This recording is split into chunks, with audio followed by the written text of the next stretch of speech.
এখনো পর্যন্ত হাদি ভালো আছে। হাদির কথায় আপনারা বারে বারে মৃত্যুর কথা আসতো, শহীদ মৃত্যুর কথা আসতো। আমরা তার এইরকম একটা কথা শুনেই এপিসোডটা শেষ করব।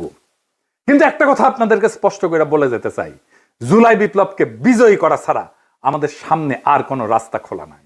প্রফেসর ইউনূস বিপ্লবকে লক্ষ্যভ্রষ্ট করেছে। আমরা আবার সেই বিপ্লবকে সম্পন্ন করব, বিজয় করব, প্রয়োজনে আবার এক নদী রক্ত পাড়ি দেব, কিন্তু বিজয় নিয়ে ঘরে ফিরবো ইনশাল্লাহ। ইনকিলাব জিন্দাবাদ।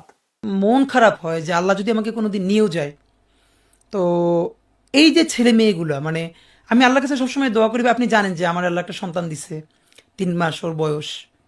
আমার বাচ্চাটা তো আমি 3 মাসে 30 মিনিটও কোলে নিতে পারি নাই। তো আমার ওয়াইফ খুব মাঝে মধ্যে আর কি মজা করে বাচ্চারে বলে যে ইনকিলাব মঞ্চের মুখপাত্র তোমার সাথে দেখা করতে আসছে।